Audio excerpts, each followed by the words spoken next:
बाळा? आई, त्या काकू काय म्हणत होत्या ग? त्याचा अर्थ तूच तर सांग मला. खरंच आहे की काय तू मोठी काही का असतेस का ग?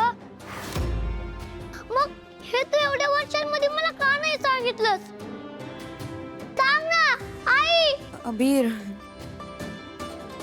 जुन्या आठवणी का उकरून काढायच्या आहेत? सगळं संपलंय आता, जाऊ दे. असं कसं संपेल का सगळं? आई, तू तर म्हणतेस ना ग नेहमी आपल्या दोघांमध्ये काही सिक्रेट ठेवायचं नाही म्हणून. मग तू का लपवलंस माझ्यापासून? मी माझं सगळं तुला सांगत असतं बघ, मित्रांचं, शाळेतलं आणि माझ्या मनातलं तर तुला कळतच. तू का लपवलंस माझ्यापासून? तू आधी मोठी गायिका असते ना, तुझी सगळी गाणी कुठे असते? आई सांग ना ग. अबीर,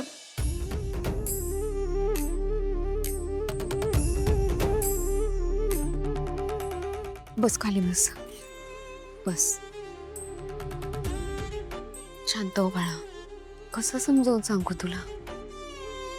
माझं ना आयुष्य खूप खडतर होतं, खूप अडचणी आल्या, पण मी कधी हार मानली नाही. कारण माझा माझ्या विठुरायावर तेव्हाही विश्वास होता आणि आजही आहे. ते असं म्हणतात ना की मागच्या गोष्टी मागेच सोडून द्यायच्या असतात. मी तेच केलं. तू माझ्या आयुष्यात येण्याआधीचं आयुष्य मी विसरून गेले. ती सावली वेगळी होती. आता ती सावली नाहीये. आता ही सावली वेगळी आहे. तिचं आयुष्य वेगळं आहे. असं समज, माझा पुनर्जन्म झालाय आता.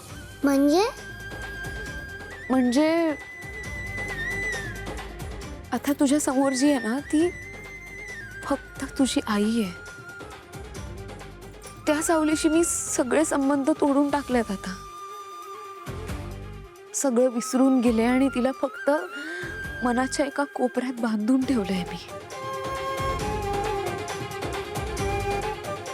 आई, पण आठवणी एवढ्या वाईट असतात का ग? नाही रे बाळा, वाईट नसतात आठवणी. पण फक्त ते आठवलं ना की आईला त्रास होतो.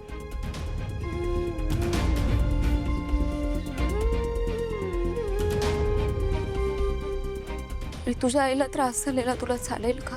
नाही, नको आई. जर तुला त्रास होणार असेल तर मला काय ऐकायचं नाही. मला फक्त मला आई पाहिजे. आई, सॉरी. आता मी तुला एकही प्रश्न विचारणार नाही.